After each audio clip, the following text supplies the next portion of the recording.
Okay, हरे Krishna everyone. So starting की prayers कर लेते हैं फिर से शॉर्ट में। ओम नमो भगवते वासुदेवाय, ओम नमो भगवते वासुदेवाय, ओम नमो भगवते वासुदेवाय। ओम अज्ञानतिमिरान्धस्य ज्ञानाञ्जनशलाकया चक्षुरुन्मीलितं येन तस्मै श्री गुरुवे नमः। नमो विष्णुपदाय कृष्णपृष्ठाय भूतले श्रीमते भक्ति वेदांत स्वामी नामिने। नमस्ते सरस्वती देवी गौरवाणी प्रचारिणे निर्विशेषा शून्यवादी पाश्चात दिशतारिणे। जय श्री कृष्ण चैतन्य प्रभु नित्यानंदा श्री अद्वैत गदाधर श्रीवासादि गौर भक्त वृंदा। हरे कृष्णा कृष्णा कृष्णा हरे हरे, हरे रामा राम रामा हरे हरे। जय हो राधा गोविंद राधे। जय हो गुरुदेव प्रभुपाद। श्रील प्रभुपाद की जय, श्री राधा गोविंद की जय। ओके, हरे कृष्णा। धर्मस्यापवर्गस्य नार्थोऽथा युपकल्पते, नार्थस्य धर्मिकान्तस्य कामो लाभाय हि स्मृतः।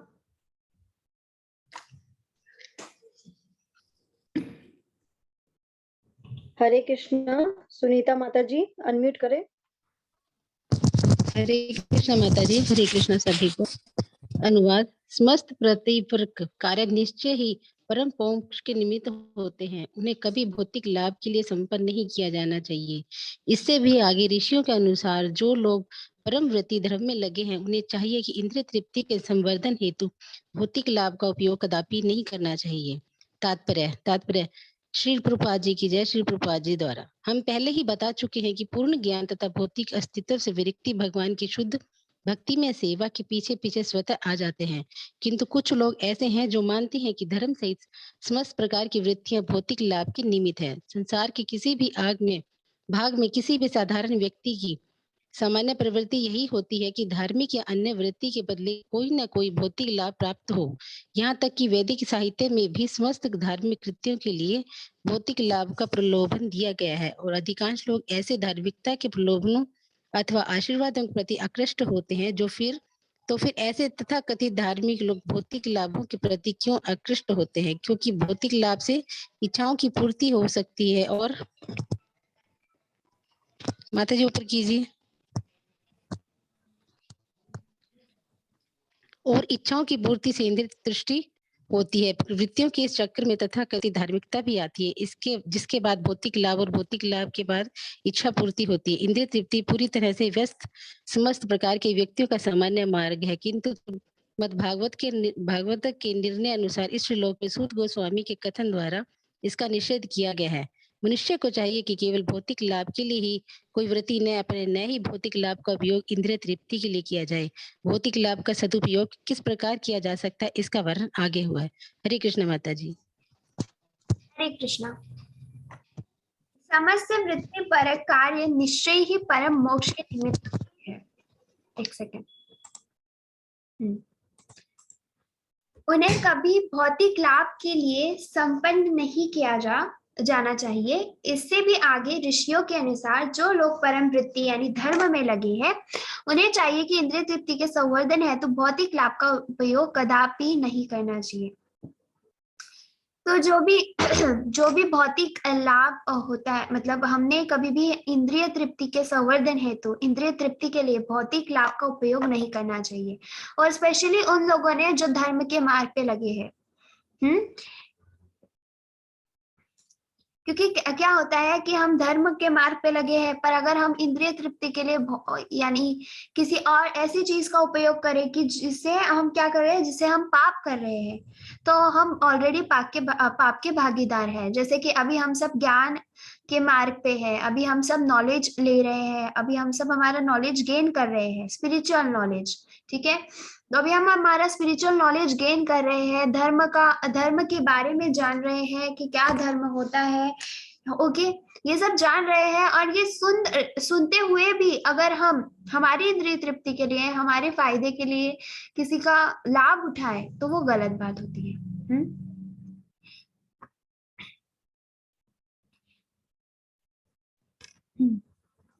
ऋतियों के इस चक्र में तथाकथित धार्मिकता भी आती है, जिसके बाद भौतिक लाभ, और भौतिक लाभ के बाद इच्छा पूर्ति।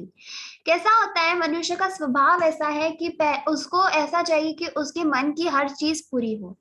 सबके कुछ ना कुछ सपने होते हैं। किसी का कहीं जाने का सपना होता है, जैसे फॉरेन कंट्रीज में जाने का सपना होता है। उसके बाद में बहुत सारा पैसा कमाने का सपना होता है। पैसे क्यों कमाता है इंसान? बड़ा घर चाहिए, लग्जरी मतलब लग्जरी लाइफ चाहिए उसको ना, लग्जरियस लाइफ चाहिए, हर एक चीज होनी चाहिए, हर एक फैसिलिटी उसको चाहिए, इसीलिए। पर इन चीजों को पाने का मार्ग होता है। अभी आप लोगों के पास दो मार्ग होते हैं, एक धर्म का मार्ग होता है और एक अधर्म का। इंसान पर डिपेंड करता है कि वो कौन सा मार्ग चूज करता है इन चीजों के लिए। मतलब हम इंद्रिय तृप्ति के लिए ये सब करते हैं, और फिर उसके बाद में हम हमारी इच्छा पूर्ति करते हैं। तो मनुष्य को क्या चाहिए कि वो केवल भौतिक लाभ के लिए ही कोई वृत्ति ना अपनाए। भौतिक लाभ के लिए उसने किसी भी, मतलब इंसान ऐसा हो जाता है कि वो अपनी इच्छा पूर्ति के लिए किसी भी हद तक जा सकता है। और वो ऑलरेडी अगर धर्म के बारे में जान रहा हो और फिर तो भी वो ऐसे कर रहा है, तो फिर ये बहुत गलत बात है। कामस्य नेन्द्रिय प्रीतिर्लाभो जीवेत यावता जीवस्य तत्व जिज्ञासा नार्थो यच्छेय कर्म बिहि। काम। यस। मीनू माता जी। हरे कृष्ण माता जी। जीवन की इच्छाएं इंद्रिय तृप्ति की ओर लक्षित नहीं होना चाहिए। मनुष्य को केवल स्वस्थ जीवन की या आत्म संरक्षण की कामना करनी चाहिए, क्योंकि मानव तो परम सत्य के विषय में जिज्ञासा करने के निर्मित बना है। मनुष्य की वृत्तियों का उसके अतिरिक्त अन्य कोई लक्ष्य नहीं होना चाहिए। माता जी ऊपर की तात्पर्य से प्रभुपाद के द्वारा प्रभुपाद की है। पूर्ण रूप से मोहग्रस्त भौतिक सभ्यता गलत तरीके से इंद्रिय तृप्ति की इच्छा पूर्ति की दिशा में अग्रसर है। ऐसी सभ्यता में जीवन के सभी क्षेत्रों में इंद्रिय तृप्ति की चरम लक्ष्य होता है, चाहे राजनीति हो या समाज सेवा, परोपकार, परिचितवाद या धैर्य। यहाँ तक कि मोक्ष में भी वही इंद्रिय तृप्ति के रंग की प्रधानता बढ़ती ही जा रही है। राजनीतिक क्षेत्र में लोगों के नेता अपनी अपनी इंद्रिय तृप्ति के लिए परस्पर झगड़ते हैं। मतदाता भी नेताओं को तभी मानते हैं जबकि वे उनकी इंद्रिय तृप्ति कराने का वचन देते हैं। जब मतदाता अपनी इंद्रिय तृप्ति से असंतुष्ट हो जाते हैं, तब वे नेता को पराजित करा देते हैं। नेताओं द्वारा मतदाताओं की इंद्रियों की तृप्ति न करके माता जी पर ना करके उन्हें सदैव निराश करना पड़ता है। अन्य क्षेत्रों में भी यह लागू होता है। कोई भी जीवन की समस्याओं के प्रति गंभीर नहीं है, यहाँ तक कि परम सत्य से सदाकार होने के इच्छुक पथगामी भी इंद्रिय तृप्ति के लिए आध्यात्मिक हत्या करने तक को उद्यत कर रहते हैं। किंतु भागवत का कथन है कि मनुष्य को इंद्रिय तृप्ति के लिए नहीं जीना चाहिए। इंद्रियों की तृप्ति वही तक की जाए जहाँ तक कि आत्म संरक्षण जैसी आवश्यकता है, इंद्रिय तृप्ति के लिए नहीं, क्योंकि शरीर इंद्रियों से बना है और ये इंद्रियां कुछ न कुछ तृप्ति चाहती है। अतः ऐसी इंद्रियों की तृप्ति के लिए कुछ विधि विधान बनाए गए हैं, किंतु इंद्रियां अनियंत्रित भोग के लिए नहीं है। उदाहरणतः विवाह यानी स्त्री तथा पुरुष की उसी संतानोत्पत्ति के लिए आवश्यक है,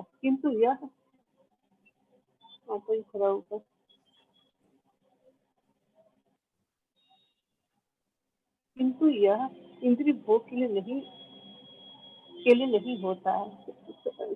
सच विरोध के अभाव में परिवार नियोजन के लिए प्रचार करना पड़ता है, किंतु मूर्ख लोग यह नहीं जानते हैं कि परम सत्य की खोज में लगते लगते स्वतः परिवार नियोजन हो जाता है।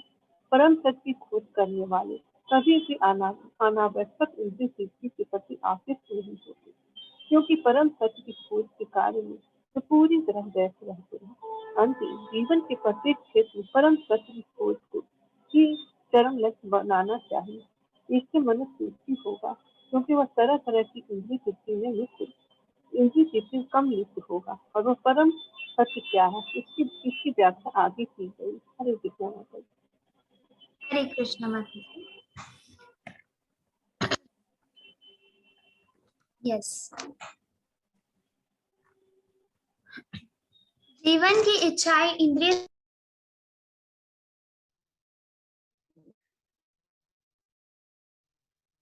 हरे कृष्णा।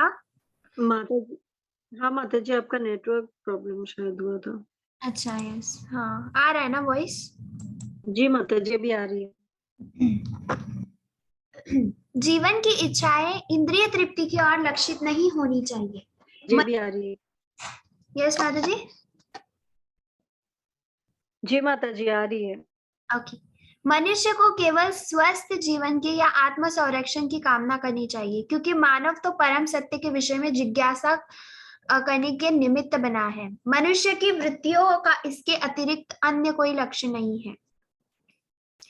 तो हमारा जो जीवन है, हम अभी सब जो है हम मनुष्य योनि में है, और अभी हमारा जो शरीर है या हमको मानव का ये शरीर देह मिला है, ये क्यों मिला है? हमको ये सिर्फ परम सत्य को जानने के लिए मिला है। परम सत्य क्या है वो हमको बस जानना है, और इसीलिए हमारा मानव स्वरूप में जन्म हुआ है। इसके अतिरिक्त हमारा और कोई भी ऐसा रीजन नहीं है कि जिससे हमारा जन्म हुआ। ये एक रीजन है। पर हमारी जो इच्छाएं होती है, तो वो सिर्फ क्या है? इंद्रिय तृप्ति। अभी मैं आपको बार बार बताती हूँ कि मानव का सिर्फ स्वभाव इंद्रिय तृप्ति है, वो सिर्फ अपनी इंद्रिय तृप्ति की पूर्ति करना चाहता है।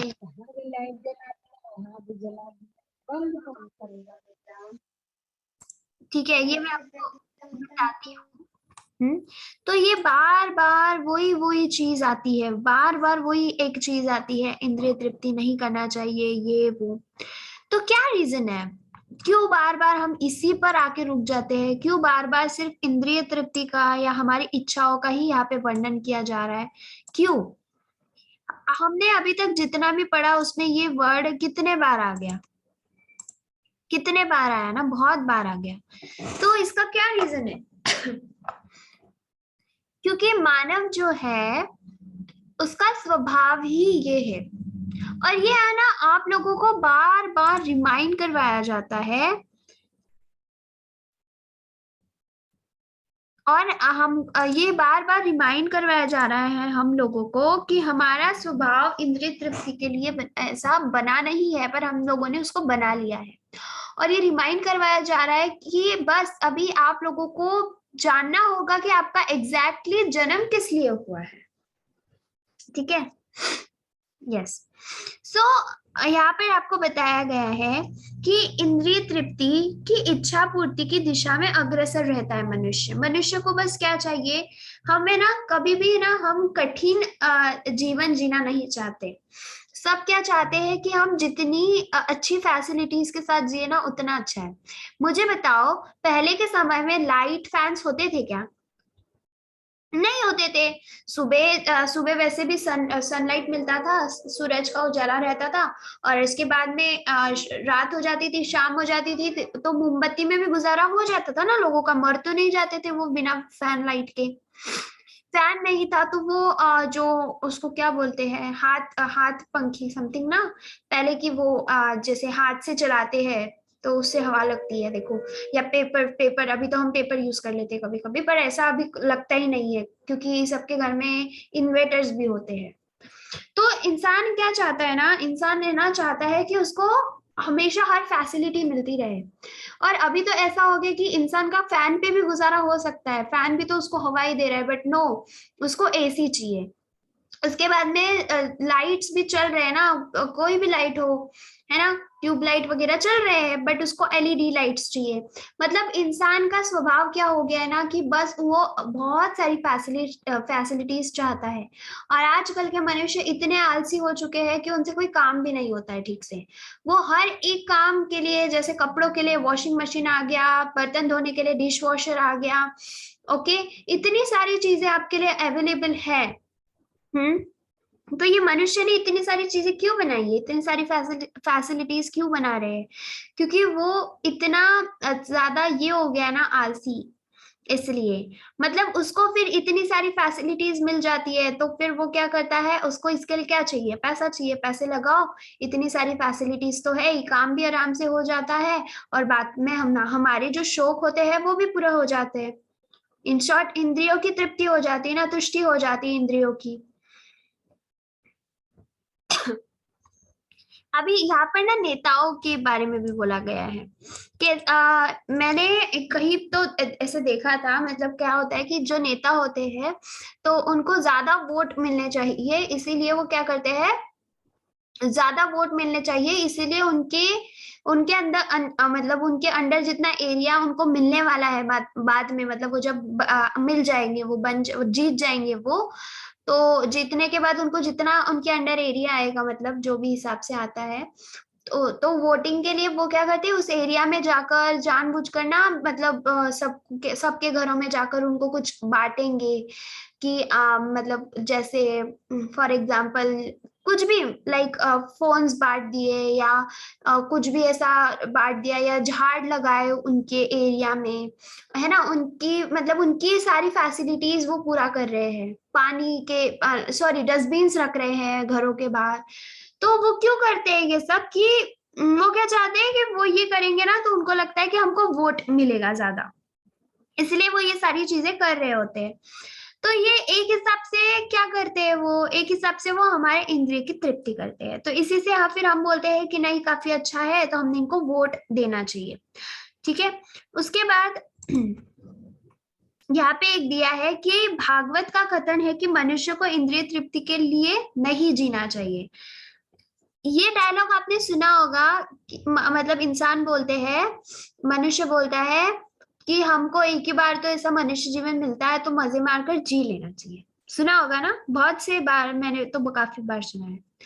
पर मनुष्य का ना जन्म सिर्फ इंद्रिय तृप्ति के हेतु नहीं है, उसका हेतु कुछ और है जो वो समझ नहीं पा रहा है। ठीक है, तो शरीर इंद्रियों से बना है और ये इंद्रिया कुछ ना कुछ तुष्टि चाहती है। आपकी इंद्रिया कुछ ना कुछ तुष्टि चाहती है, वो चाहती है कि उसकी वो चीज पूरी हो।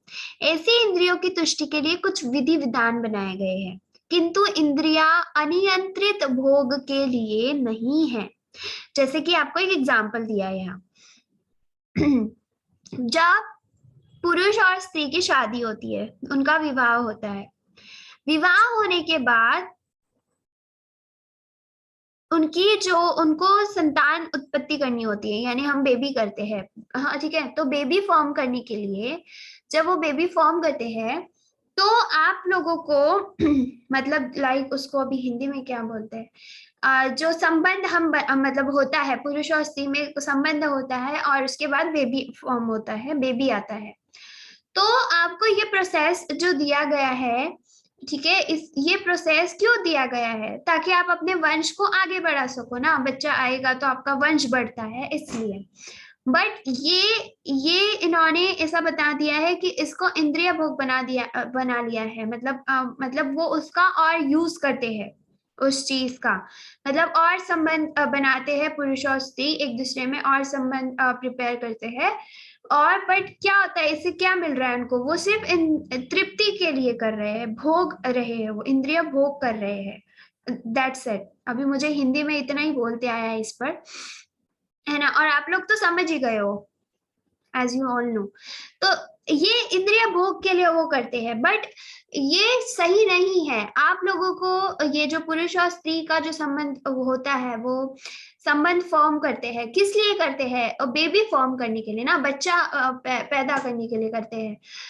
पर वो सिर्फ उसी के लिए आपको ये प्रोसेस दिया गया है कि आप लोग अपना वंश आगे बढ़ा सको, इसीलिए है। बट आप उसका गलत फायदा क्यों उठा रहे हो, इन शॉर्ट? तो यहाँ पर ये बोला गया है कि हमने इंद्रिय तृप्ति के लिए ये सब नहीं करना चाहिए। हमारा कर्तव्य है बस कि हम एक मतलब लाइक हमारे वंश को आगे बढ़ाए, इसीलिए हमने बच्चा पैदा किया, दैट्स इट। उसके बाद हमने किसी के साथ अनैतिक संबंध नहीं बनाने चाहिए। ओके। जो मूर्ख लोग होते हैं वो यह नहीं जानते कि परम सत्य की खोज में लगते ही स्वतः परिवार नियोजन हो जाता है। तो हमारा स्वभाव, मैंने आपको बताया ना कि वो इंद्रिय तृप्ति के लिए बन गया है, पर वो एक्चुअल में वैसा नहीं होना चाहिए।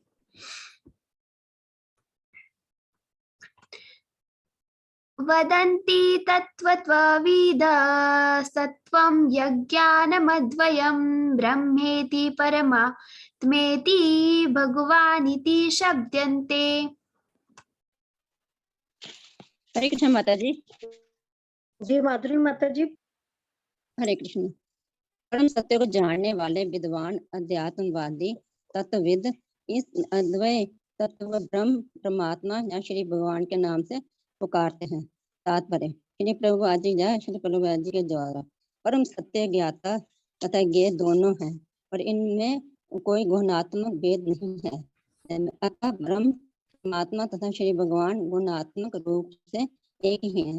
इसी को उपनिषदों के जिज्ञासु निर्वेश योगी जन अंतर्यामी परमात्मा के रूप में भक्तगण श्री भगवान के रूप में अनुभव करते हैं। दूसरे शब्दों में श्री भगवान अर्थात परमेश्वर का स्वरूप परम सत्य की पराकाष्ठा है। परमात्मा श्री भगवान का आंशिक स्वरूप है और निर्विशेष ब्रह्म श्री भगवान का वैसा ही तेज है। जैसे कि सूर्य की किरणें सूर्य देव के लिए हैं। कभी कभी उपयुक्त दोनों विचारधाराओं के अल्पज्ञ अनुयायी अपनी अपनी अनुभूति के पक्ष में तर्क करते हैं, किंतु जो मनुष्य परम सत्य के वास्तविक दृष्टा हैं वे अच्छी तरह जानते हैं कि एक ही परम सत्य के ये तीन लक्षण भिन्न भिन्न दृष्टिकोणों से भिन्न भिन्न दिखते हैं। जैसे कि श्रीमद् भागवत में प्रथम अध्याय के प्रथम श्लोक में कहा गया था कि ब्रह्म से सर्वथा मुक्त है। इस अपेक्ष जगत में ज्ञाता ज्ञेय से भिन्न होता है, किंतु परम सत्य में ज्ञाता और ज्ञेय एक ही होते हैं। सापेक्ष जगत में ज्ञाता जीवंत आत्मा या पराशक्ति है, जबकि ज्ञेय निष्क्रिय पदार्थ या अपरा शक्ति के रूप में होता है। अतः यहाँ परा तथा अपरा शक्ति का द्वैत है, किंतु निरपेक्ष जगत में ज्ञाता या ज्ञेय दोनों एक ही पराशक्ति के होते हैं। परम शक्तिमान की तीन प्रकार की शक्तियां होती हैं। शक्ति तथा शक्तिमान में कोई अंतर नहीं होता, लेकिन शक्तियों की गुणवत्ता में अंतर होता है। परम जगत तथा जीवात्मा एक ही पराशक्ति से बने हैं, लेकिन यह भौतिक जगत अपराशक्ति है। जीव अपराशक्ति के संपर्क में रहने से मोहग्रस्त हो जाता है और ये सोचता है कि वह अपराशक्ति से संबंधित है। अतः भौतिक जगत में सापेक्षता का भाव है, किंतु परम पूर्ण में ज्ञाता या ज्ञेय में अंतर नहीं होता और प्रत्येक वस्तु पूर्ण परम होती है। हरे कृष्ण माता जी। हरे कृष्णा माता जी। यस।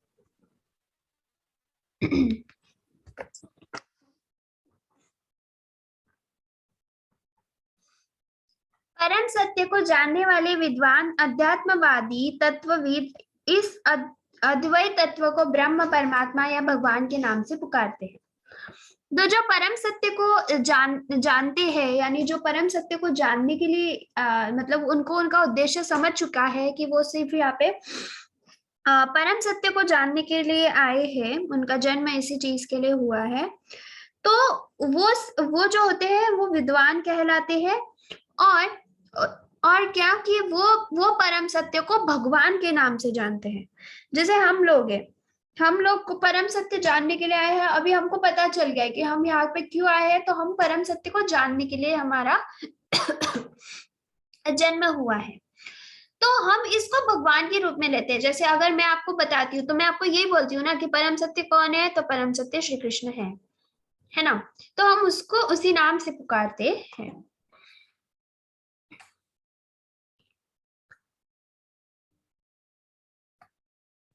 ओके, यहाँ पे फिर से भागवत का वर्णन है।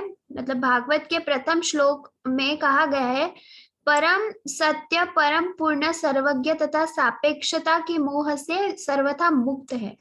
मतलब जो परम सत्य होता है वो सबसे मुक्त होता है ना। वो सर्वज्ञ है।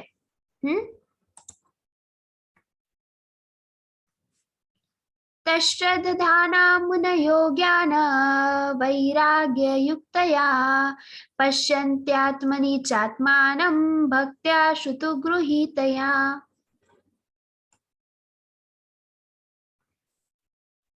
ज्ञानेश प्रभु जी पढ़िए।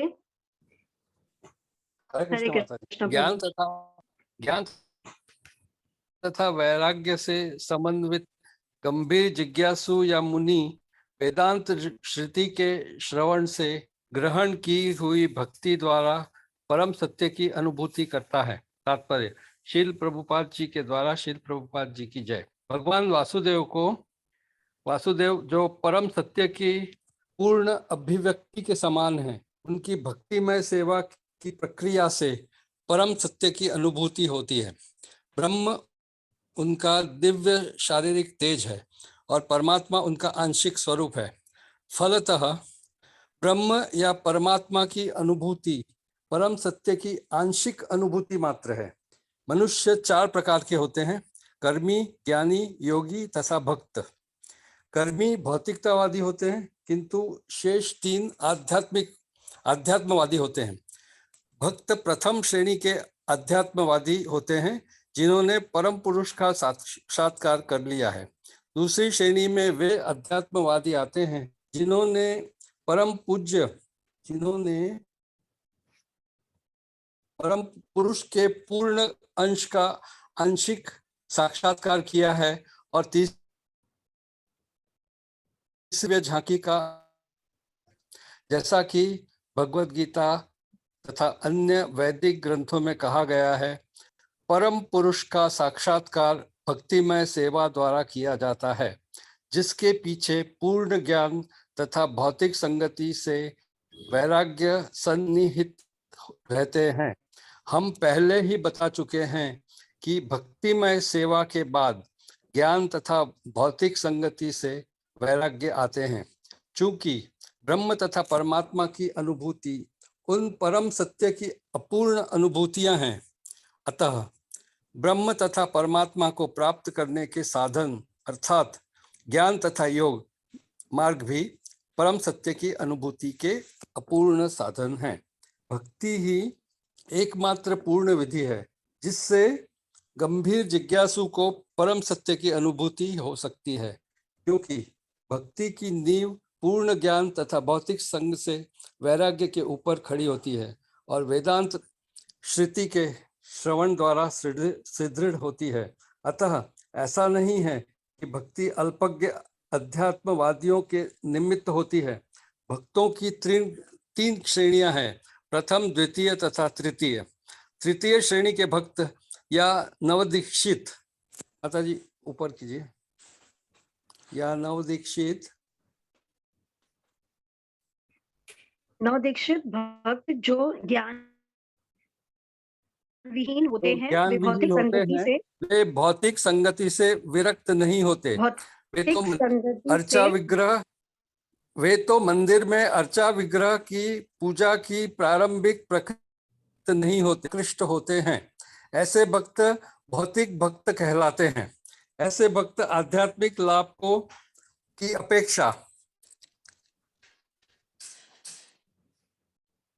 अपेक्षा भौतिक लाभ के प्रति अधिक आसक्त रहते हैं। अतः मनुष्य को इस भौतिक की द्वितीय अवस्था प्राप्त करनी होती है। इस द्वितीय अवस्था में भक्त को भक्ति की दिशा में 4 तत्व दिखाई पड़ते हैं: परम ईश्वर, उनके भक्त, अज्ञानी तथा ईर्ष्यालु। मनुष्य को कम से कम इस द्वितीय श्रेणी के भक्त की अवस्था तक उठना होता है, जिससे वह परम सत्य को जानने का पात्र बन सके।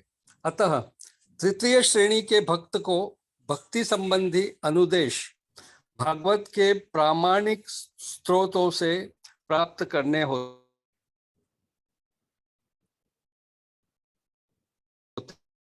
दूसरा श्रेणी के भक्त को भक्ति के उपदेशों की शिक्षा लेने के लिए किसी सच्चे भक्त के पास जाना होता है। ऐसा भक्त कोई व्यवसायी व्यक्ति नहीं होता जो भागवत को व्यापार समझकर अपनी जीविका कमाता हो। ऐसे भक्त को सूत गोस्वामी की तरह सुखदेव गोस्वामी का, माता जी थोड़ा ऊपर लीजिए, प्रतिनिधि होना चाहिए और उसे समस्त जनता के और उसे समस्त जनता के चतुर्दिक कल्याण के लिए अपना पद्धति का उपदेश करना चाहिए। नवजिज्ञासु भक्त को प्रामाणिक व्यक्तियों से सुनने में तनिक भी रुचि नहीं होती। ऐसा नवजिज्ञासु भक्त अपनी इंद्रिय तृप्ति के हेतु किसी व्यावसायिक व्यक्ति से सुनने का दिखावा करता है। इस प्रकार के श्रवण तथा कीर्तन से सारा मामला गड़बड़ा गया है। अतः इस दोषपूर्ण विधि के प्रति अत्यंत सतर्क रहने की आवश्यकता है। भगवत गीता या श्रीमद् भागवत में निहित भगवान के दिव्य संदेश निसंदेह दिव्य विषय हैं, किंतु ऐसा होते हुए भी उन्हें किसी व्यावसायिक व्यक्ति से ग्रहण नहीं करना चाहिए, क्योंकि वह उन्हें उसी प्रकार दूषित कर देता है जिस प्रकार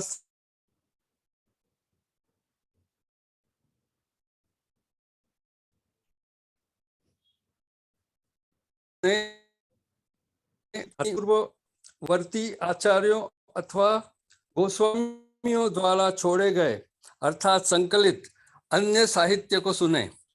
ऐसे साहित्य का श्रवण किए बिना मनुष्य सच्ची उन्नति नहीं कर सकता। बिना श्रवण किए तथा आदेशों का पालन किए बिना भक्ति का प्रदर्शन निरर्थक है और यह भक्ति के पथ में अवरोध जैसा है। अतएव जब तक श्रुति स्मृति पुराण या पंचरात्र प्रमाणों जैसे सिद्धांतों पर भक्ति स्थापित न हो, तब तक भक्ति के ऐसे प्रदर्शन को तत्काल त्याज्य समझना चाहिए। हरे कृष्ण माता जी। किसी अंधीकृत भक्त को कभी भी शुद्ध भक्त की मान्यता नहीं दी जानी चाहिए। वैदिक साहित्य से ऐसे संदेशों को आत्मसात करके अपने भीतर अंतर्यामी परमात्मा को निरंतर देखा जा सकता है। यह समाधि कहलाती है। हरे कृष्ण। हरे कृष्ण माता जी। हरे कृष्णा। यस, हरे कृष्णा प्रभु जी। ओके। ज्ञान तथा वैराग्य से संबंध अपने भीतर अंतर्यामी परमात्मा।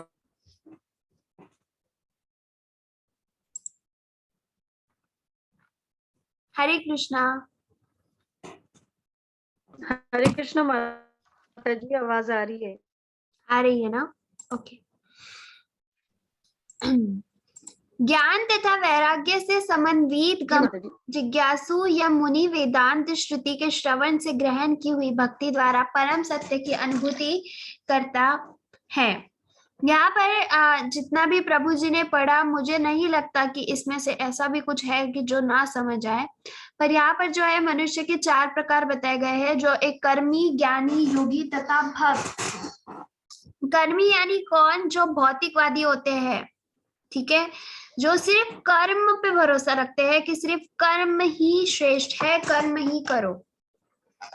किंतु बाकी के जो 3 है ना, ज्ञानी, योगी, भक्ति, ज्ञान, योग और भक्त। भक्त प्रथम श्रेणी है। सबसे पहला आता है भक्त। प्रथम श्रेणी के आध्यात्मवादी होते हैं भक्त।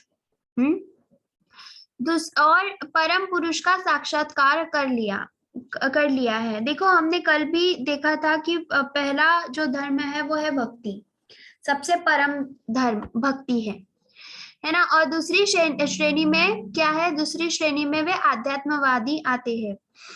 मतलब कर्मी जो है वो सिर्फ कर्म में भरोसा रखते हैं, ज्ञान यानी सिर्फ ज्ञान में भरोसा रखने वाले, सिर्फ ज्ञान ही सब कुछ है। योग और भक्त, ठीक है, इनके बारे में बताया गया है। भगवत गीता तथा अन्य वैदिक ग्रंथों में कहा गया है परम पुरुष का साक्षात्कार भक्तिमय सेवा द्वारा किया जा सकता है।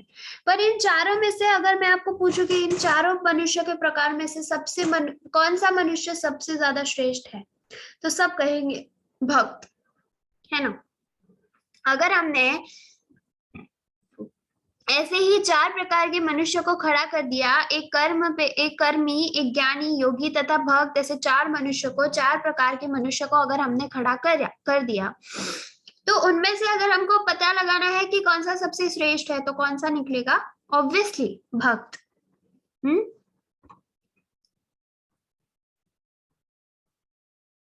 ओके जी माता जी, ठीक है ना। यहाँ पर यही सब बताया गया है। फिर से देखो, ऐसा नव जिज्ञासु भक्त अपनी इंद्रिय तृप्ति के हेतु किसी व्यावसायिक व्यक्ति से सुनने का दिखावा नहीं करता। इस प्रकार के श्रवण तथा कीर्तन से सारा मामला गड़बड़ा गया है। अतः इस दोषपूर्ण विधि के प्रति अत्यंत सतर्क रहने की आवश्यकता है। अच्छा, कुछ लोग है ना ऐसे होते हैं कि किसी और का काम बिगाड़ने के लिए, मतलब अभी अगर कोई ज्यादा सक्सेस पा रहा है ना, कि बहुत हाइट पर पहुंच गया, बहुत ज्यादा सक्सेस मिल गया है उसको, तो है ना जो लोग होते हैं ना वो ना उसको नीचे गिराने का सोचते हैं। यार ये बहुत आगे बढ़ गया, बहुत हो गया, अभी मुझे आगे बढ़ना है, तो उसको नीचे गिराने का ट्राई करते हैं। तो ना जितना मतलब कुछ भी बुरा काम भी करना पड़े, जो भी करना पड़े ना, वो अपनी पूरी ऐसे ताकत लगा देते हैं उसको नीचे गिराने में। मुझे एक बात बताओ, वो ये क्यों नहीं सोचते कि हमने उसी इंसान से कुछ सीखना चाहिए जो इतना सक्सेसफुल आज लाइफ में है, तो हमने उसी से सीखना चाहिए ना कि वो इतना सक्सेस पर अगर पहुंचा है, उसने कितनी मेहनत की है। और उसने आज इतनी मेहनत करके अगर वो सक्सेस पर पहुंचा है, तो हमने एक्चुअली उससे सीखना चाहिए, that we also can try, हम भी वैसा ट्राई कर सकते हैं। ओके आज ना मेरा थोड़ा नेटवर्क इशू है, बार बार एक्चुअली आ रहा है, योर नेटवर्क इज अनस्टेबल, इसलिए। पर मेरा वॉइस क्लियर आ रहा है माता जी, पर आपका वॉइस क्लियर है माता जी। अच्छा माता जी ठीक है। आज थोड़ा माता जी हम पौने क्लियर है माता जी। ही माता जी मतलब तब 9:45 तक ही लेते हैं। ओके जी माता जी। ओके तो क्या है ना, क्या होता है कि मनुष्य ने जो भी वो काम कर रहा है ना, उसने कभी भी मतलब ऐसा पूरा गड़बड़ नहीं कर देना चाहिए। मतलब खुद की लाइफ तो खराब कर ही रहे हैं और ऊपर से दूसरे की लाइफ भी खराब करने का ट्राई कर रहे हैं, तो ये अच्छी बात नहीं है। भगवत गीता या श्रीमद् भागवत में निहित भगवान के दिव्य संदेश निसंदेह दिव्य विषय है, सीधा सीधा संदेश दिए हुए हैं यहाँ पर। अतः पुंभी द्विज श्रेष्ठा वर्णाश्रम विभागशः स्वनुष्टि तस्य धर्मस्य संसीदिहारितोषणम्।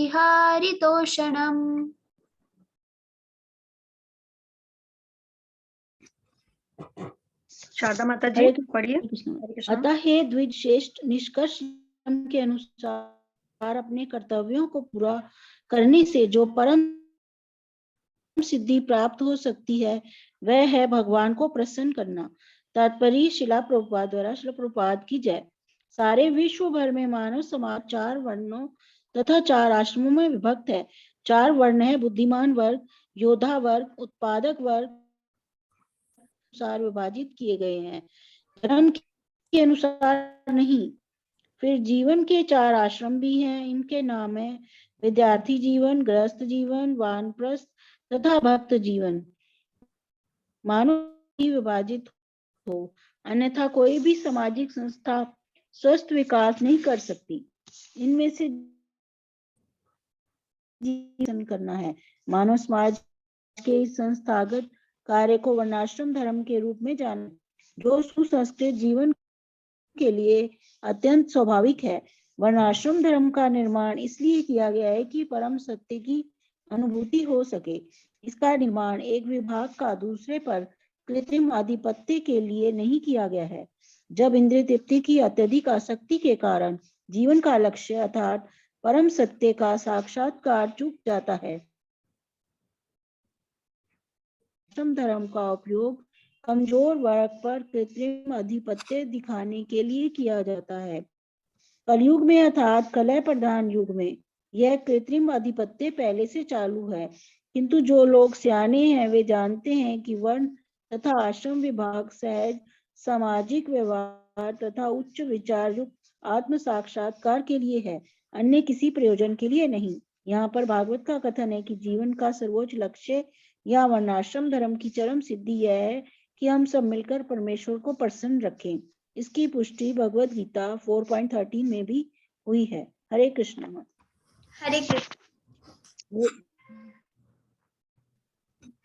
अतः हे द्विज श्रेष्ठ, निष्कर्ष यह निकलता है कि वर्णाश्रम धर्म के अनुसार अपने कर्तव्य को पूरा करने से जो परम सिद्धि प्राप्त हो सकती है वह है भगवान को प्रसन्न करना। तो मतलब हमारा सिर्फ एक ही मोटिव होना चाहिए कि हम हमारे जो भी कर्तव्य का पालन कर रहे हैं। देखो भगवत गीता में भी भगवान ने कहा है कि आप, अगर मैं ऐसा कह रहा हूँ, मतलब भगवान ऐसा बोलते हैं कि अगर मैं ऐसा कह रहा हूँ कि तू भक्ति कर, ठीक है, और मुझे ही जान, मैं ही परम सत्य हूँ, तो इसका मतलब ये नहीं है कि तू तेरे सारे काम वगैरह छोड़ के ये बन जा, क्या बोलते हैं उसको, मतलब ये ले ले, संन्यास ले ले, है ना, सब कुछ छोड़ दे, तो तेरे कर्म छोड़। भगवान ये बोलते हैं ना कि हमने हमारा काम नहीं छोड़ना चाहिए। देखो कैसा होता है ना कि हमारे जितने भी रिस्पॉन्सिबिलिटीज होती है वो हमको पूरी ही करनी पड़ती है। जैसे आप में से यहाँ पे हाउसवाइफ्स है कुछ, है ना, तो उनका वो रिस्पॉन्सिबिलिटी है कि वो अपने घर को चलाए, उसके बाद अपने जो बच्चे होते हैं उनका अच्छे से उनका ध्यान रखना होता है, उनको टाइम टू टाइम स्कूल भेजना, उनका टिफिन रेडी करना, फिर उनके हस्बैंड, आपके जो हस्बैंड है उनका टिफिन रेडी करना, फिर उसके बाद में घर में शांति बनाए रखना, सब चीज टाइम टू टाइम अच्छे से होनी चाहिए, उसका ध्यान रखना, है ना, फैमिली फंक्शंस होते हैं उसका अरेंजमेंट एंड ऑल। तो कैसा होता है कि हम हमारे सबके कुछ ना कुछ कर्म है, कुछ ना कुछ कर्तव्य, कुछ ना कुछ काम है ना। तो हम सब जैसे अभी हम सब जैसे यहाँ पर लगे हैं, ये सब ज्ञान के बारे में जान रहे हैं, तो इसका मतलब ये तो नहीं है कि हम ये सुन रहे हैं इसका मतलब हम संन्यास ले ले। अभी यहाँ पर आ रहा है कि आप इंद्रिय तृप्ति से बचना, मतलब इंद्रिय तृप्ति नहीं करनी चाहिए या हमने बुरे काम नहीं करने चाहिए, बट इसका मतलब ये तो नहीं है कि हम सब सारा ही हमारे जितने भी कर्तव्य है वो छोड़ दे और संन्यास ले ले। हम ये सोचकर संन्यास ले कि अगर हमने संन्यास ले लिया तो हम इंद्रिय तृप्ति भी नहीं करेंगे और बुरे काम भी नहीं करेंगे। पर ये किसने कहा है कि संन्यास लेने के बाद इंसान बुरे काम नहीं करता है? संन्यास लेने के बाद भी इंसान तो इंसान ही है ना, उसने बस उसके कपड़े बदल लिए और बस थोड़ा सा भगवान का नाम ले लिया, इसका मतलब ये तो नहीं ना कि उसका पूरा मन भी बदल गया। इंसान का मन नहीं बदला ना, संन्यास लेने से मन थोड़ी ना बदलता है, मन तो वही है, इंसान भी वही है, कपड़े बदलने से और सन्यासी नाम पढ़ने से क्या हो जाता है। तो ये बोलना है कि हम जो भी काम कर रहे हैं, हम जितना हमारे जो भी कर्तव्य हम पूरे कर रहे हैं, तो हमने एट लास्ट हम किस लिए कर रहे हैं, हम भगवान को प्रसन्न करने के लिए कर रहे हैं। मतलब हमने ये सोचना चाहिए, मैं आज जो भी काम कर रही हूँ, जैसे आज मैं आप लोगों को ये समझा रही हूँ फॉर एग्जाम्पल, और आप लोग पढ़ रहे हो इसको, इससे भगवान प्रसन्न हो रहे हैं ना। तो ऐसा कुछ करना चाहिए हमने हमारे लाइफ में, या हमने रोज हम कुछ ना कुछ कर्म करते हैं ना, रोज हमारी कुछ ना कुछ रिस्पॉन्सिबिलिटीज हम पूरी करते हैं, तो हमने ऐसा काम करना चाहिए कि भगवान अगर देख रहे हैं तो उनको खुशी होनी चाहिए कि हाँ मेरा भक्त कुछ अच्छा काम कर रहा है, तो वो प्रसन्न हो।